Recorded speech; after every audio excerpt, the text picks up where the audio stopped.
This is a HeadGum podcast.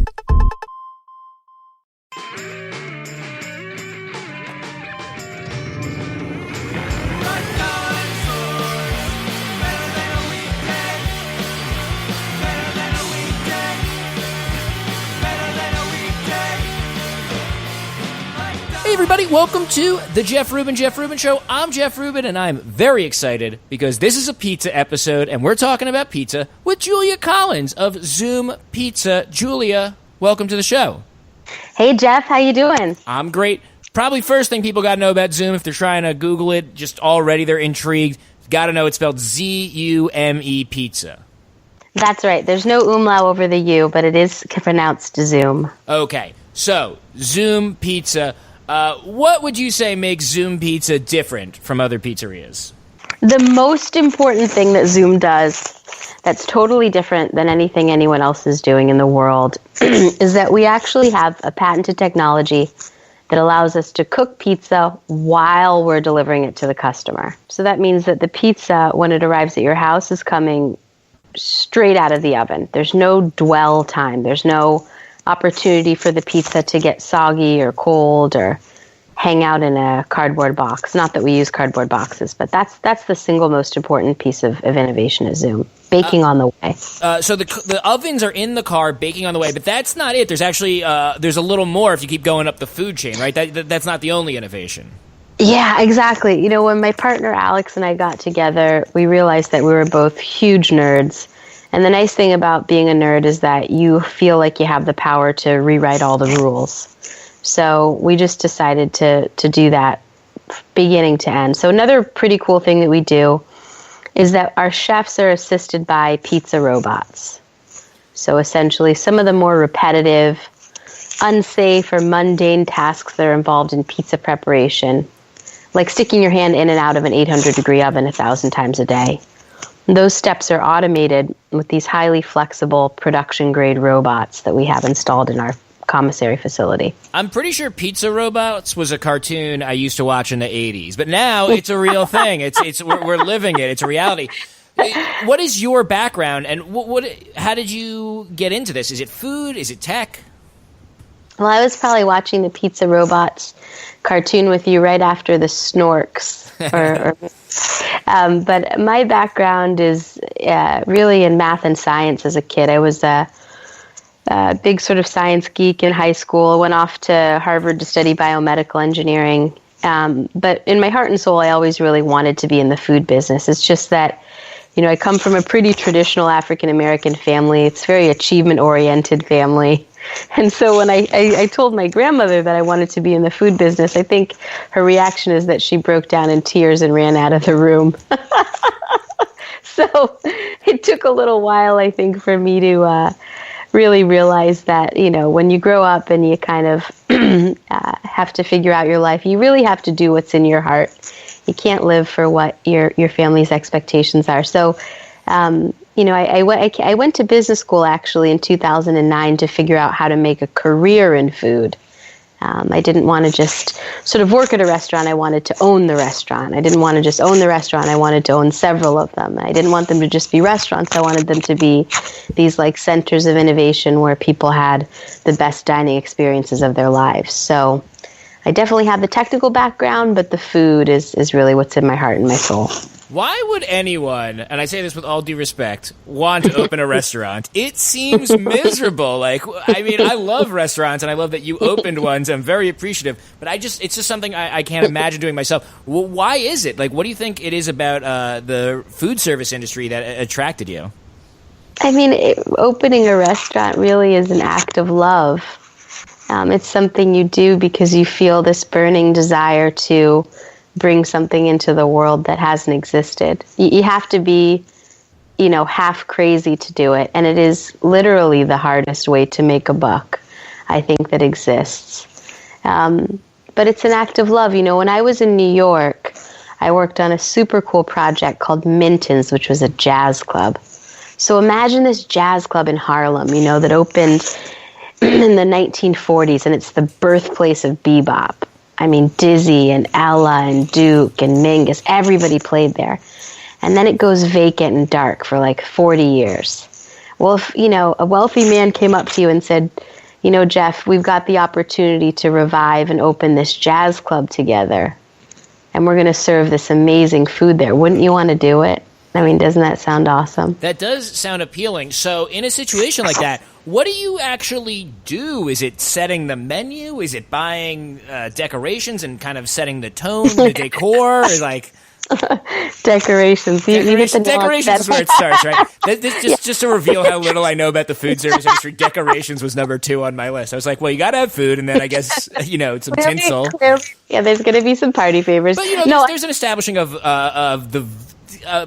not a point of view, but a vibe anyway, right? Absolutely. The hard thing about fine dining is you have programs for everything. You have a china, glass, and silver program, and a flower program, and a music program, and a lighting program, and a decor program, not to be confused with your furniture program or your art program. So there's a tremendous... What do you mean a program? What does that mean? Like there's an art program or a flower program? That's just like an effort to have the right flowers at the restaurant? Yeah, you have to select the right flowers. You have to select where they're going to be placed. You have to purchase them. You have to replace them. You have to pay that bill. The same thing for china, glass, and silver. You have to decide what settings you're going to use for which dishes and what courses. You have to decide how those plates are going to be different or the same, seat by seat or table by table, where they're going to be inventoried, how often you're going to change them, if you use them for banquets, if you only use them for service dining, if they're different for breakfast, lunch, or dinner. So there's all of these, the experience of going into a fine dining restaurant is really quite incredible. You can sense that all this magic is happening. But when you think about the excruciating level of detail that's involved in, say, determining exactly how many ice cubes go in your glass before the water goes in, it's really mind-bogglingly complex. The folks that do it well, are in my canon of like all-time smartest people on earth. Folks like Danny Meyer. They just get it. But it's a delicate system to manage, and really mind-bogglingly complex. A lot harder, in fact, than making pizza with robots. What about the food? Like the food itself, that first item on my list, is that where you start, or do you hire a chef, or is it different every time? Yeah, I am not a chef. I am a passionate food lover. I'm a food advocate, and I'm, on a mission for food justice for the world. But I would never be silly enough to open a restaurant and design the menu myself. I always have partnered with a chef. I've always been lucky enough to know or to have been introduced to a chef that really inspires me. For example, when I was in New York City, I was working with this young upstart chef named J.J. Johnson, super talented guy. We won Best New Restaurant in America in 2014 with JJ at the helm. But, he's like a young, scrappy New Yorker. This was his first, really big job in the restaurant business, and he did an outstanding job. But yeah, you have to meet the right person, and there has to be really great chemistry there. There has to be great chemistry between the chef and between the person who's going to be running the business. Without that, it's really hard to get anything done. Have you ever thought about opening a restaurant, Jeff? Definitely not.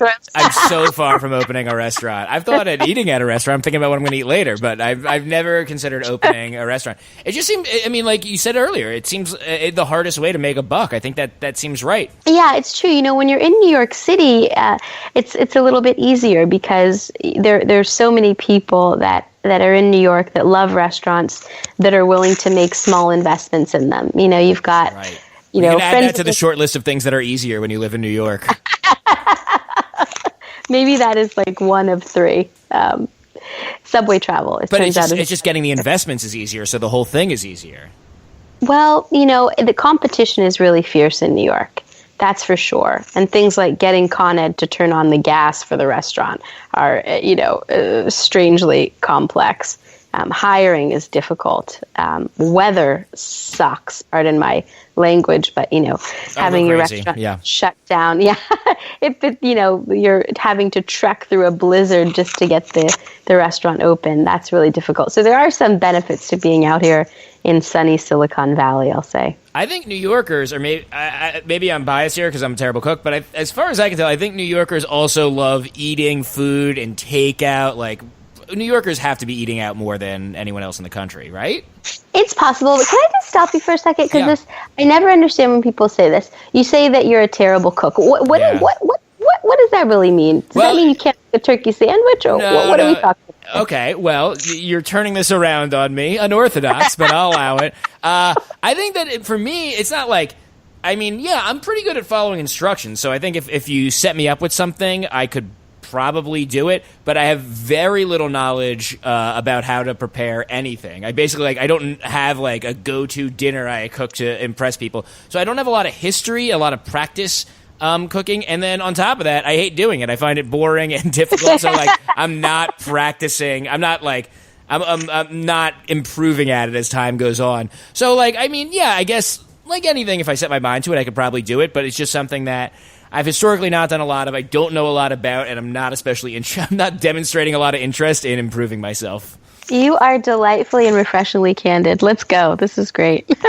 One more thing I want to ask you, just in a sort of a general restaurant thing before we move on to pizza robots, is when you think about someone like Danny Meyer, who's so good at running restaurants that people have heard of him, or someone like yourself, like what are the qualities? What do you need to do? What is someone like someone who is good at running restaurants is good at what? Oh gosh, I think the most important skill that Danny has, and it's something that I try to emulate, is empathy. He has this phrase that he uses, which is, we have to read people's invisible signs. So basically, everybody that comes into your restaurant walks in with this gigantic invisible sign on their forehead. And it's really some version of make me feel important.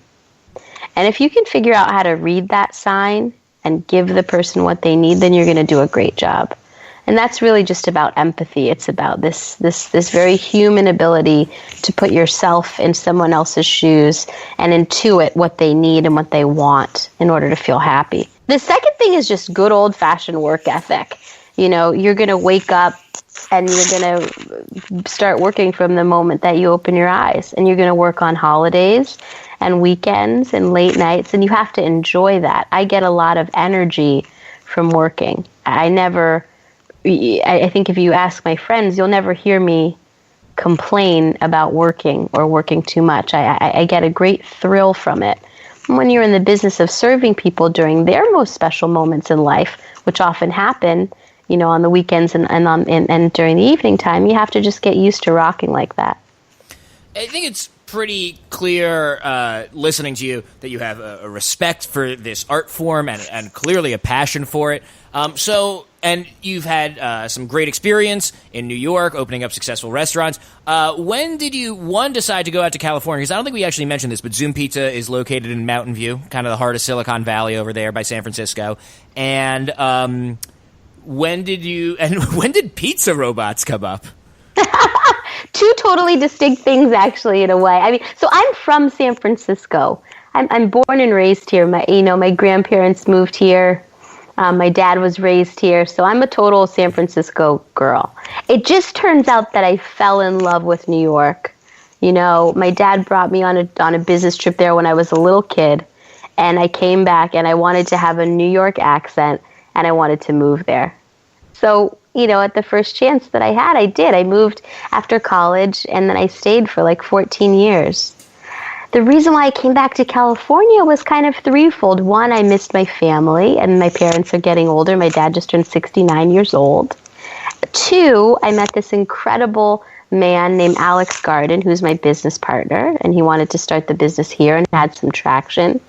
And three, I feel like, in many ways, Silicon Valley in 2016 is a lot like, how New York was, in 2000, in the early mid 2000s when I was there. It's the center of so much change and innovation, and it really feels exciting to be here, like right now. Will I go back to New York eventually? I hope so. Most people leave their heart in San Francisco. I left my heart in New York, but it's a great place to be right now. But then, where did and this is almost like asking like a writer, like, where do you get your ideas from? But where did this idea come from? Like, when did you have this success with restaurants. When did you decide to take this leap and do something. I don't know, maybe you did something other stuff at your other restaurants that hadn't been done before, but this seems like a fairly bold idea. So where did it come from? This is pretty major. I mean, really, I have to give credit to Alex for having this idea for baking on the way. I mean, he was sitting on an airplane with the guy who owns like the largest chain of, I won't say the name, but one of the largest pizza franchises on the West Coast. And he was talking to this gentleman, plain talking, you know, they were pulled off from the tarmac. And he realized like the underlying unit economics of the pizza delivery model aren't really that compelling. You'll do per franchise about $1 million on the top with 11% margin on the bottom. And that's not a huge living. And the only way to really make any money is to buy more and more franchises. So he thought, well, this is crazy because everyone eats pizza. So why isn't this a better living for the people who are actually operating the franchises? So he just got to thinking and he thought, you know, not only is it not a great living, but delivery pizza is really just meh. It's okay. It's not fantastic.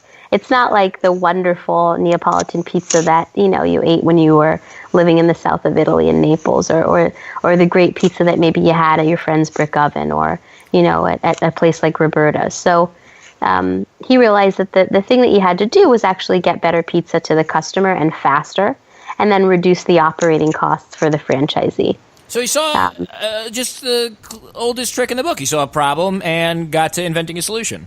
That's exactly it. And, you know, what's amazing about it is, like, when you just start to peel the onion, you find all these other places where the pizza industry is really, you know, broken. Listen, the big pizza guys are doing very well financially. I cannot argue with that. And I think it's interesting that, you know, they can deliver a pizza with a drone, and, you know, that's all very sexy. But to me, it feels a little bit, Jeff, like smoke and mirrors.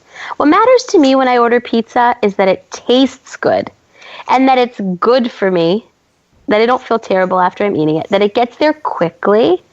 And I really would like to not have to eat food out of a cardboard box, because I don't think you should eat anything out of a cardboard box. So, by the way, we also invent our own pizza boxes at Zume. We call them pizza pods. They're made from sugarcane fiber. They're totally compostable. And, you know, so that's another place where we looked at what was being done and we said, well, this doesn't have to be this way. We can completely change the way that this is being done, and that's what we decided to do. And is that something you're considering selling to other pizzerias? Like, that seems like its own product, the box. I think it should be. And, you know, we've got some good intellectual property on it. I would love to get into the pizza box business. You know, we're a tiny bit overtasked right now just getting to scale in the Bay Area. But I absolutely want for other operators to start using the sugarcane-based compostable box. One, because it's better for the environment. You know, we don't cut down any trees to make our box. It's a renewable source of sugarcane that we use. And two, because it actually helps the pizza to stay a lot tastier when it gets to you. There are all sorts of ridges and nooks and crannies that keep the pizza from getting soggy, and that matters as well, right? Right. I guess a sugarcane box is probably more expensive than a traditional cardboard box, but I guess for you guys, you can do that because you're finding efficiencies in other places. Jeff, would you believe that this box is less expensive than a cardboard box? I would not, but the whole premise of my question was that it was more expensive, so I would not believe it. But that's what I'm hearing. Isn't that mind-boggling? That is crazy. It is by a good margin, by about 25%. And that's without us even doing all of the cost optimization. But you are onto something, which is that we do spend more on our ingredients than our competitors. I spend more on my tomato sauce. I spend more on my meat, my cheese. I buy super, super high quality ingredients. And I can't afford to do that because, number one, I don't have to pay for a physical storefront. So I don't have to pay prime rent. And two, the automation does reduce some of my labor costs. So this is just delivery. There's no restaurant I can come eat at. There's no restaurant that you can go, but wherever you are, you know, at scale, we'll deliver you a pizza. If you're sitting on but that's different, right? You don't have to be at a physical address, you know, with a number on the door to get a pizza. Some of our customers, you know, will order from a park bench. Oh, that's interesting. Do you miss that element at all? You know, the China silverware, music, flowers piece of the business? I just had 24 people over for Thanksgiving dinner, and that felt a little bit like having a restaurant. And so that's kind of one way that I get my Jones, you know. I will say that I enjoy going to restaurants a lot more now than I did in the past, you know. So, yeah. Okay, so let's get into some of the nuts and bolts of this baking on the way here, because I'm trying to imagine it. These ovens, first of all, are they in a car or a van or a truck? Yeah, imagine a FedEx box truck. Okay. That's the form factor. We're talking about a Utilimaster with a Freightliner chassis. So, 26-foot truck. Maybe we should actually take a step back and Yeah. let's walk through the whole thing. I am hungry. This is actually true. Okay. I open my phone. I order a pizza. You guys receive the order. What happens? That's pretty close to it. So what there's some stuff happening in the background, which is that we can predict what pizza you want before you're hungry. Come on, that's not right. You can't predict the pizza I want. Yes. How do you know what we pizza can. I want? Oh, yes, we can. It's all about artificial intelligence. Pizza. What's your favorite pizza? Let me ask you this: of the people in your peer group, do you find it to be the case that people tend to order the same pizzas over and over again? Maybe even on the same day. Yes, I think that is the case. Though I should note that our mutual friend Scott Wiener of Scott's Pizza Tours has somewhat twisted my peer group's pizza consumption into this a whole other thing. But even amongst us, I would say that I would say that there's definitely some go-tos for sure. Yeah, I would say when it comes to pizza, Scott has no peers. He's in a class, maybe he's just there with Chris Bianco. They are in the Illuminati. But most people order the same type of pizza on the same day of the week, and this is particularly true for families. I don't happen to have little kids of my own, but when I am babysitting my cousins, I find that if I can order the same thing they got the last time, they'll be happy again. And that's what people want. So we use this habitual nature of pizza ordering to be able to make really good bets on what people will order. And that just allows us to operate very quickly. It's like Minority Report for pizza. I'm freaking out a little over here. But you know what? It's all good. That's the important thing. So we will have intuited what pizza you want to order before you've even thought of it. That pizza will be waiting inside of a mobile oven somewhere proximate. So imagine that when you realize that you are hungry, which is, a little bit after we've already known it, you'll open your phone or your computer, soon your Apple Watch maybe, and you'll just touch on the Zume app, and you can click in one button and order a pizza. You can click a button called Resume, which allows you to order the exact same thing that you got last time. If you're in a wild and crazy mood, or perhaps you want us to spell the words I love you in pepperoni, which does happen, then we'll receive a custom order. And that order, instead of getting to you in, 5 to 10 minutes, might take, 15 to 20 minutes, but still incredibly fast. So you would know here at Jeff Rubin Studios, we order a peppers and onion pizza every Tuesday night to kind of celebrate the podcast recording. And you would have like a pepper and onion pizza kind of floating around my neighborhood waiting to get cooked, just in anticipation of me ordering it. Just in anticipation, and I might give you a little nudge, which says, hey Jeff, just a quick reminder that, we're 5 minutes away with something that you might like. All right, so let's, just for the purposes of this walkthrough, let's forget about your mind reading powers and pretend that you didn't know I was ordering a pizza. And, okay. Or we could go back a few steps, but I guess I'm curious, how does the pizza get put together? Absolutely. So the order is received, and the order basically, let's assume we're starting with a custom order. So the first step is that a dough will be stretched out into a 14.5-inch disc. That dough will be placed on a conveyor line, and the first thing that happens is a photograph is taken of that dough. Is a robot doing the stretching, or is a human doing the stretching?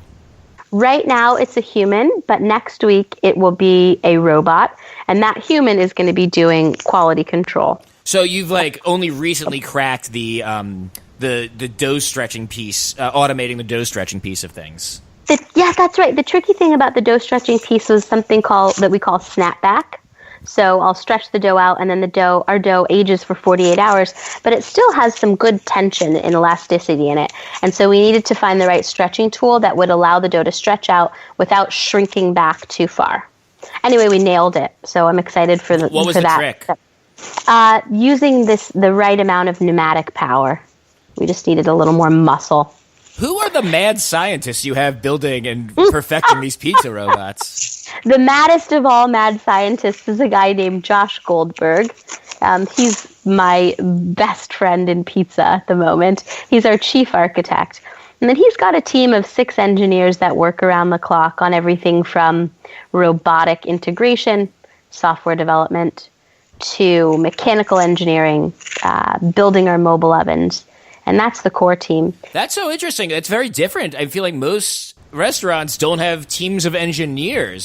That's got to be unusual, right?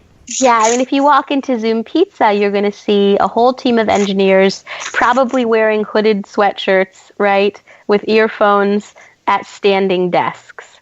So I think you're right. I think that's not what it looks like when you walk into most restaurants. But then again, we're not a restaurant, right? We are a distributed kitchen that has pushed the ovens all the way to the edge of the ecosystem. Anyway, shall I start back at the dough? So, yeah, I think we've got our dough stretched. Our dough is stretched. It goes onto the conveyor line. A camera takes a picture of the dough to check that is indeed a dough and not something like, a ladle that's been placed there accidentally. It's a quality control step. Once the picture determines that is actually a pizza. This is so interesting to me. The computer is able to recognize, every piece of this is the future to me. The computer is able to recognize, just by looking at a picture, if it is indeed pizza dough or if it's, I don't know, just a random object. Yes. And there's just like a conveyor belt where this thing's just, I'm imagining it's moving down a conveyor belt. Is that right? Yeah. It's a bright blue conveyor belt. And the reason why it's blue is because that also helps us to quality control the pizzas. It's a contrasting color background. Okay. That makes it really easy for us, right? So the dough moves onto the line, the picture's taken, everything's good, and that triggers this next sequence of steps that I'm going to describe right now. All right. So the next thing that happens is our pizzas either have no sauce, white pies, heavy sauce, or light sauce. Depending on whether it's white, heavy, or light, either the first pizza robot named Giorgio. Oh, I'm so glad they have names. Oh, yes. They all have names. Do they have feelings? No, it turns out they don't because we yell at them and it doesn't make any difference. Okay, so I'm sorry. What was the name of the second robot? Pepe. Okay, so the second robot named Pepe does what?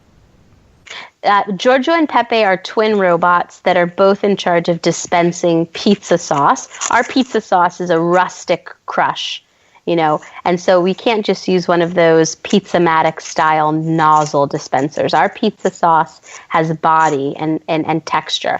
So these are volumetric dispenser robots, and they dispense either 120 grams of pizza sauce or about 80 grams of pizza sauce, depending on the recipe. Is a human making the pizza sauce? Yes, a human makes the pizza sauce, but I'll tell you our recipe. It's tomatoes, olive oil, and a pinch of salt. Oh, okay. And then why 2 robots to apply the sauce? What is how do they divide the labor between themselves? It depends on what pizza. So we have a pizza, the Sergeant Pepperoni, for example, needs 120 grams of sauce, whereas the Lowrider only needs 80 grams of sauce. So one machine is in charge of 80 grams, one machine does 120 grams. That's right. Giorgio does the heavy duty and Pepe does the light duty. Now help me understand, how come the 120-gram machine can't just spit out 2/3 of its, volumetric load? Well, Jeff, what you're talking about is dynamic sauce variability, and that is in our development pipeline. Bravo! So you're working on it, but what is the current problem that is trying to be solved? Like, just to me, you heard what kind of chef I am, but to me, it seems like if the machine can spit out 120 grams of tomato sauce, it should be able to spit out 2/3 that much, right? Yes, having your machine have to do multiple tasks within one cell is more complex than always doing one task. I see. So since we have so many variables that are moving in tandem, we've isolated all of those variables, and each cell does only one thing currently. But as the system becomes better, essentially, those cells can be dynamic.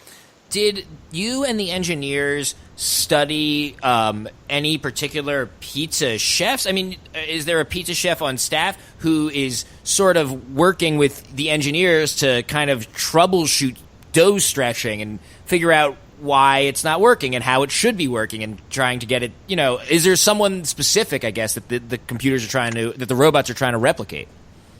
His name is Aaron Butkus. He is, I think, the best pizza chef I've ever met. He came from Roberta's in Brooklyn. When I started this company he's a serious guy. Roberta's, that's one of the best pizzerias in Brooklyn, which means it's one of the best in New York, which means it's one of the best in the country. That's right. I love Roberta's, and I would feel super, super honored that Aaron chose to move across the country to be one of the founders of Zume Pizza. He was actually the fourth employee. So it was the co-founders, our chief technical officer, and then Aaron is our executive chef. And we actually, that was the team for a long time, just the four of us hanging out, making pizza together. But you're right. We look at Aaron, we watch his motion, we watch what tools he used, and then we ask the robots to mimic that motion.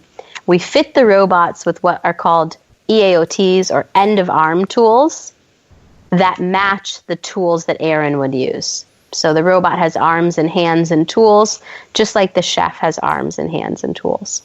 So is a lot of Aaron's job then collaborating with the engineers to get the robots to be better at being Aaron, as opposed to, just making food like most chefs do? Exactly. A huge amount of Aaron's job is working with the engineering team to make sure that the system performs the same way that he would perform. Another huge part of Aaron's job is recipe development and ingredient selection. So he spends a lot of time on farms.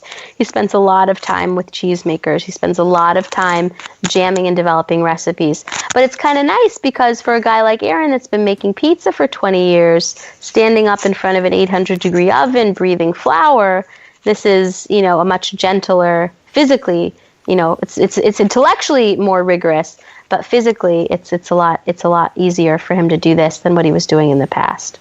Are you aware of any precedent for what you're doing? Anyone who has done technology and food with kind of the ratio that you guys are doing it? There's some cool companies out there. Have you heard of the Hamburger Robot?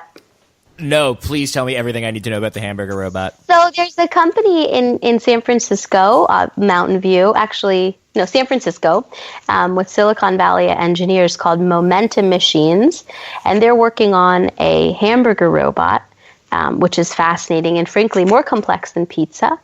But these engineers are some of the smartest on earth. But their model is different. They're actually going to be opening a restaurant where people can come and interact with the robot and see the robot. A lot of our technology happens behind the scenes at Zume Pizza. Do people who order Zume Pizza all know and appreciate that their pizza was made by robots? It depends on the segment. Some people are absolutely obsessed with the idea of the robots. Especially, can I tell you something? When Alex and I started, we thought, gosh, people might think that this is weird and might not like it. And we were totally wrong. When we had our first class of summer interns, who were mostly high school and college students, they completely, changed our mind, and they let us know that folks are excited about this. So there's some people for whom the robot element's really important. But frankly, you're not going to get a repeat customer from the robot angle. You get a repeat customer, from using high quality ingredients that taste good, and that make them feel good after they eat them, and for being on time. The fact that you can order a Zume Pizza and it gets to you in 5 to 20 minutes is great. Most people are used to waiting 45 minutes or longer for their pizza. And our pizza is actually less expensive than most competitors. It's even as affordable as someone like Domino's. The average is about $1.88 a slice. Because you have Pepe, and what was the other robot's name? Giorgio, and there are two more, but we haven't got there yet. But go ahead. Because you have Pepe and Giorgio, working on applying tomato sauce, does that mean that every pizza that comes out is going to be identical? Or is there some variability between them? There's lots of variability because the dough itself is an aged dough. So this dough is, made in the traditional method with a mother dough. We feed the mother at night. We draw from the mother in the morning. The dough rests for 48 hours. So each individual dough ball is going to have a different character, a different amount of air that's present. The flavor is going to be similar because we're using that mother dough, But no, the answer is the pizzas will not look alike. And in fact, if we see too much homogeneity, then we know that we've done something incredibly wrong in our development process. We don't want for the pizzas to be homogeneous, and we certainly don't want for them to look homogeneous, because they aren't. It's still a handmade product, but it's robot assisted. All right, so Pepe and Giorgio have done their jobs. How many pizzas are Pepe and Giorgio turning out an hour? Our facility will be able to produce 3,000 pizzas a day. The average on a Friday night is we can do about 100 pizzas in an hour right now. What would a traditional pizzeria do? Oh, my goodness. A traditional pizzeria, the best one that we know in our neighborhood, can do about 40 in an hour. And that's making and delivering. And it probably takes them about 20 drivers in order to do that. So Giorgio and Pepe have done their job. The pizza is sauced. Now what? What's our next step on our journey here? The next step is that pizza needs to be spread out. So there's a flex picker robot named Marta. Who gives these robots names, and why do they get these names? Like what? I named the robots. I lived on a water buffalo farm in the south of Italy for some time. We had 1,000 water buffalo there, and each of the water buffalo had its own beautiful Italian name, and there were names like Ludovico, Caterina, and I thought it was so enchanting, and so I decided I wanted to do that at Zume Pizza. Oh, I completely understand why you're naming the robots, but why these names? Like, why is that one Marta? Is there any reason to it, or it just looks like a Marta? She does look like a Marta, but these are robots that are also just named after Italian friends that I had when I lived there. Perfect. Some of them, Marta, for example, was the woman who taught me how to make pasta. Oh, lovely. Okay, so what is Marta's job now that you've memorialized her as a robot that does repetitive tasks? What does she do? Marta's job is to spread sauce, and remember that she has two different amounts of sauce to spread. She either has a heavy amount of sauce or a light amount of sauce. If she has a heavy amount of sauce, then she makes a spiral motion. If she has a light amount of sauce, then she makes a star shape, and then she finishes that star with a circle. That's how she spreads it. So this is just spreading the sauce? That's just spreading the sauce. Okay. What is it like? Where does the rubber meet the road? Like, what does the thing that actually touches the sauce look like? The end of arm actuator, or the rubber meeting the road, looks like a flat-bottomed ladle or a white, rounded hockey puck. Okay. I'm on board. So now the sauce is spread. Where are we going now? The next steps are done by human beings. These are cheese and toppings. So right now we have 17 pizzas on the menu. We have a very huge menu. Those 17 pizzas mean about 80 different toppings, including cheese, produce, and meat. And so humans are applying these toppings. And is that still on the conveyor belt? The pizza never leaves the conveyor belt, and in fact, one of the worst things that you can do if you really wanted to give me a bad day, you would take one of the pizzas off the conveyor belt and put it back on. Actually, doing that completely messes up the vision system, because the vision system, once that camera takes a picture of the pizza on the line, the vision system is monitoring the progress of that pizza as it moves down the conveyor. So that pizza needs to stay in the right place. So this is like an I Love Lucy type situation where people are just like putting things on that's how I imagine people working on conveyor belts. But it can't be that frantic, right? Like how? Well, the way that we get away from making it frantic is we have a stop-start button that looks a lot like the easy button, and it allows you to stop and start the line very quickly and easily without having to reboot the entire system. So anybody who needs more time, anybody that's new or has run out of an ingredient can easily stop the line and start it again with no problem. So why is this step done by humans? The toppings, I can imagine the answer is that there's a lot of different toppings, but cheese, like what makes these steps require human intervention? When we looked at automation, we decided to prioritize the places in the assembly process that were either the most prone to variability or to accident or injury. So the first thing that we knew we wanted to automate was putting the pizzas into the 800-degree oven. The second thing that we knew was that the dispensing and the spreading of the sauce was was a place where we had a lot of variability. It was difficult to get human beings to apply the right portion, and it was very difficult to get them to spread consistently. So we prioritized those two steps. The third step was the stretching out of the dough. I don't know if you've ever thrown dough, but it's not easy. And so the next step, as we mentioned, is this dough stretching tool, which is coming online this year. The cheese and the toppings are not quite as difficult, actually. Human beings do a fantastic job with those steps. They're very safe steps, and they're very easy. Makes sense. And then, is that it? We're ready to go in the oven? That's not it. The next robot, and I guess I shouldn't have favorites, but the truth is that I do. The next robot is my favorite, and his name is Bruno. Bruno is a 6-axis robot. He's my favorite robot because of how powerful he is. What does a 6-axis robot mean? It can move in 6 axes? Yes, exactly. I'm doing it right now, but we're on radio, so you can't see. But imagine being able to move your body 6 different ways. So bending, turning, stretching, pivoting. He has 6 joints that allow him to move.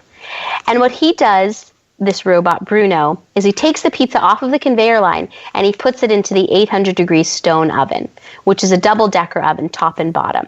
And so this is a hard step. When the pizzas are at the end of the assembly line, they've already been sauced and topped, so they're heavy and wet, and the toppings have a tendency to roll around. So the step of getting the pizza off of the conveyor line and into the oven is actually really quite difficult. Bruno does it very well. He's very firm and fast, but also gentle. How long have you guys been working on this concept? How long did it get you to get to where we are today? We use an agile development process, which means that we're constantly in development. You guys are in Silicon Valley. It's true. It's true. We are everything that you imagine that we are.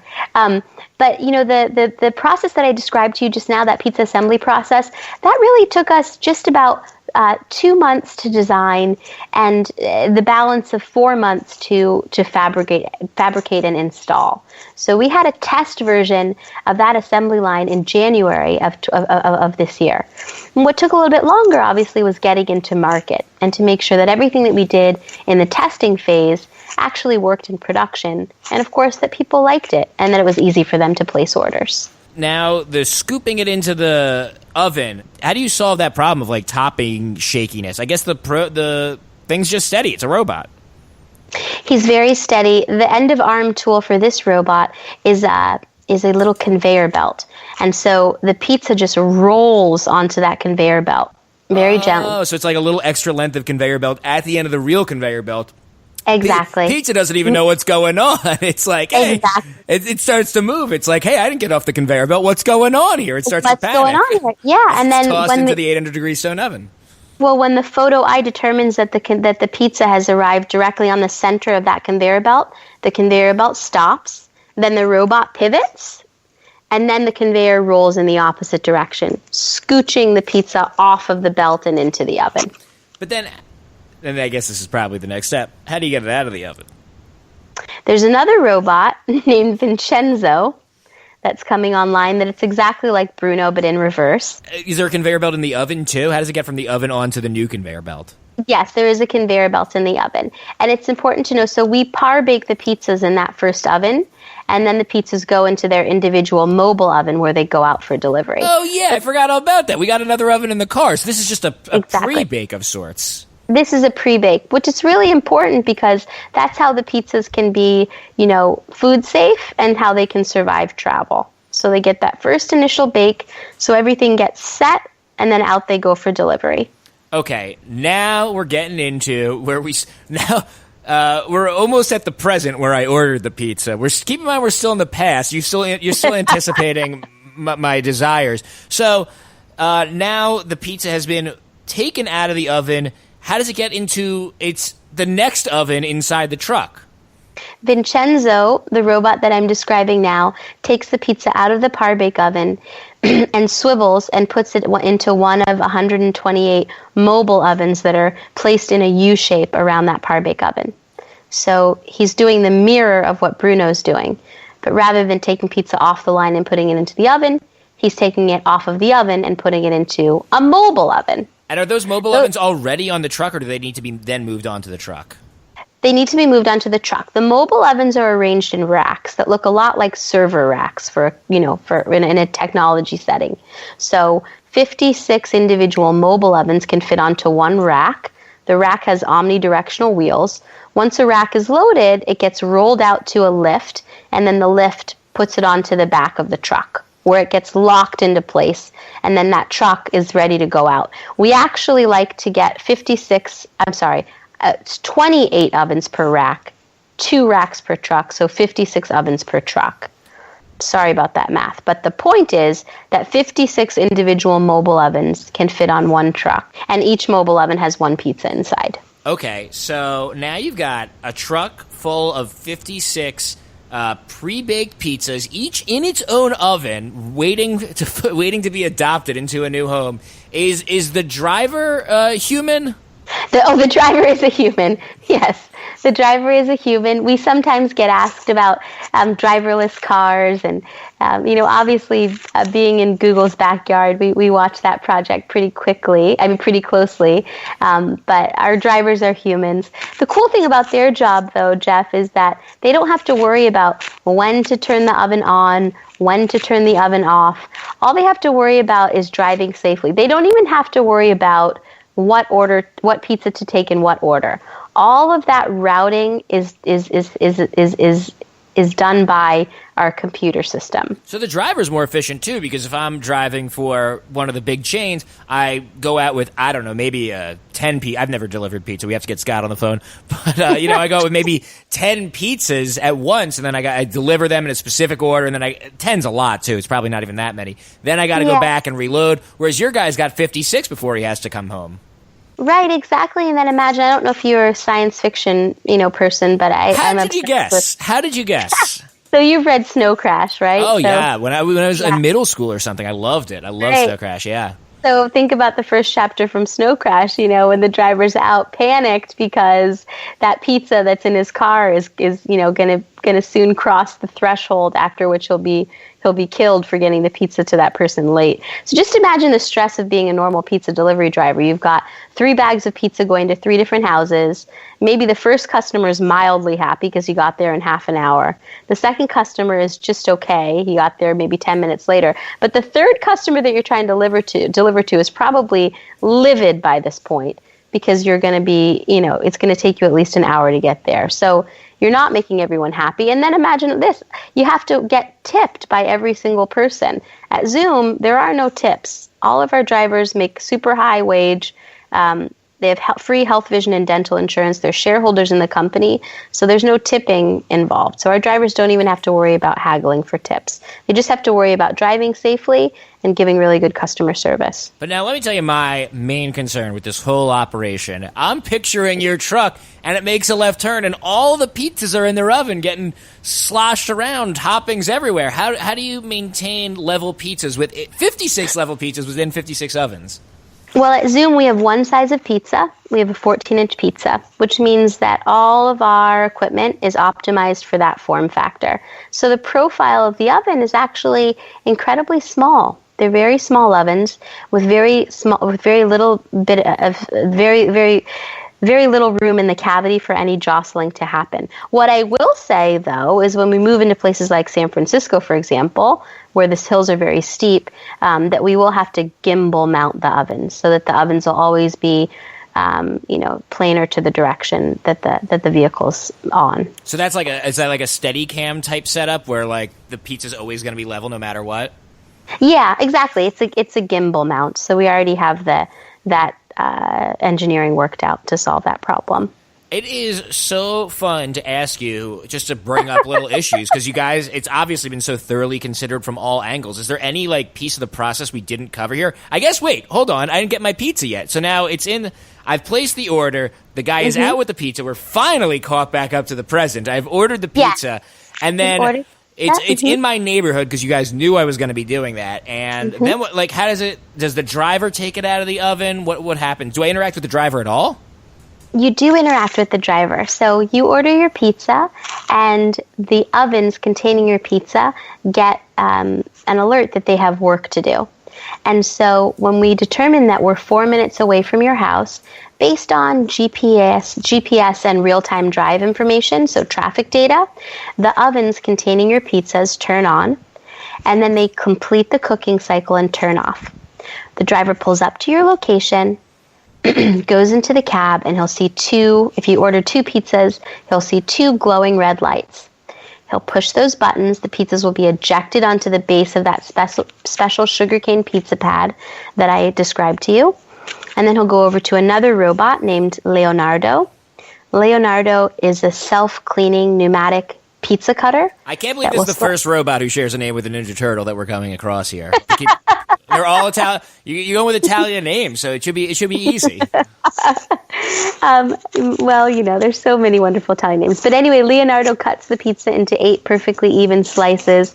He cuts the pizza while it's in the package. So he cuts through the surface of the pizza without cutting the package itself. And then that pizza is topped, and then out it goes. We hope that you'll meet us at the truck to save time, but we often will climb up the stairs to your house, ring your doorbell, and hand you your pizza. I guess is it something like Uber where I can see exactly where you are and he's 2 blocks away? Yes, and we often have, especially children, like to run outside and meet us at the curb.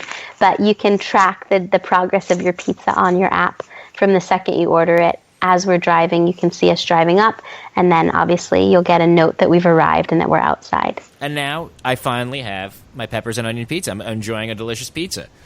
Now you're enjoying your delicious pizza that is also, by the way, 40% fewer calories than the national competitors, half the fat, and costs about the same. So obviously we've covered many innovations, many problems you guys solved. Are there any we didn't cover? Is there any piece of this, a problem that you guys came across that you solved that we didn't cover just now?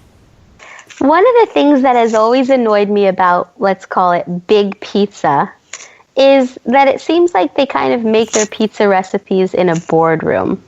I don't, for example, care about somebody sprinkling gold dust on the crust of my pizza to celebrate the Super Bowl. Those kind of antics have always really annoyed me. I think good pizza is made from the ground up. But when you're one of the really huge companies, you can't really be that nimble because you're locked into a distribution system that really optimizes for commodity food. Zume has an incredibly dynamic menu where we can celebrate ingredients that are in season for maybe only 8 weeks. So you can see corn pizzas, peach pizzas, fig pizzas. So there's an incredibly seasonal character to our menu that we're able to celebrate, and it's only because of the technology that we're able to do that. Earlier, you mentioned that burgers were actually a much more difficult problem to solve than pizza. Why is that exactly? Well, in the first place, we don't use any raw meat at Zume. Right. So from a food safety standpoint, it's a delightfully clean operation, and we're able to really adhere to very stringent standards. So raw meat is complex to begin with. The second thing about burgers is they have temps. I happen to like mine medium rare. You might like yours medium or medium well. And so for any given pizza recipe, the burger recipe, you also have to optimize for the meat temp. Then you also have the moisture issue, which is difficult to solve because burger patties have a lot of moisture that seeps out. So I think the right team is solving the problem over at Momentum Machines, but I'm certainly happy to be in the pizza business myself. And is it just the pizza business for you guys for now? Have you considered at all expanding to any other foods?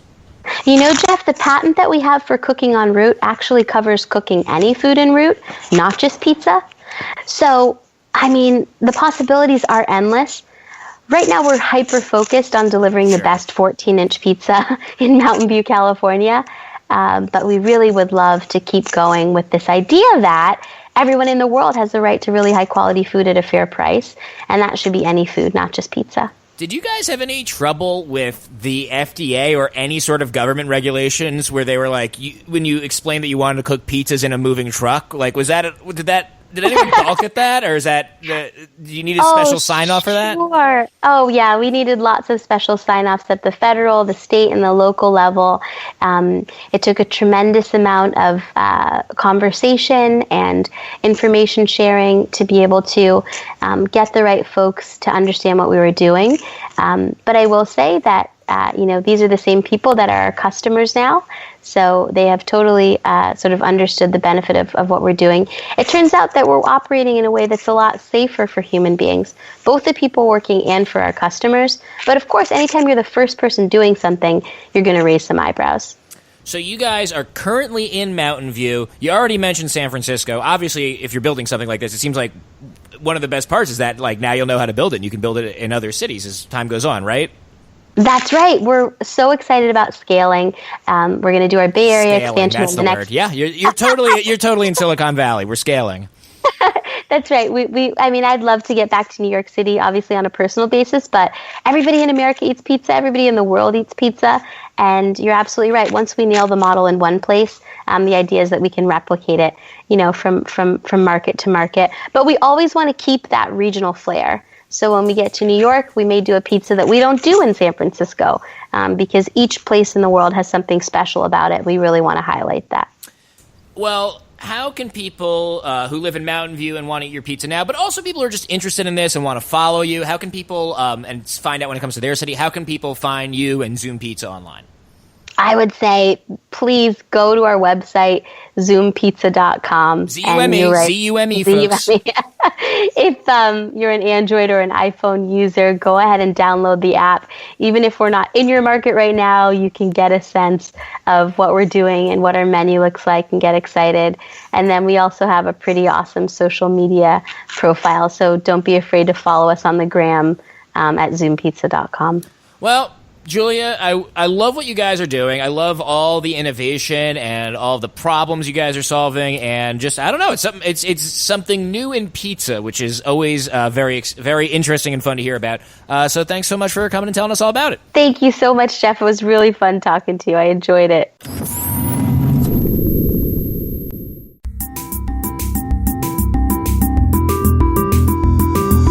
Thank you for listening to another episode of the Jeff Rubin Show, and in fact, thank you for listening to another year's worth of Jeff Rubin shows. I had a terrific podcast year. I had a lot of fun, a lot of great episodes. I hope you enjoyed them too, because there's going to be more of them next year. I've already got some fun ones planned, and I can't wait to spring them on you. It begins on the 2 weeks from now. So what is that, January 9th or something? Let me look.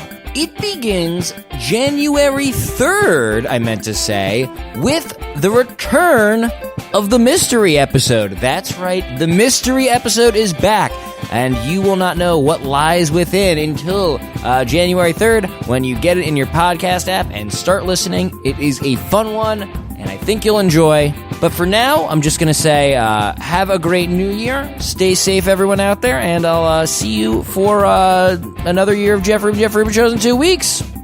Bye.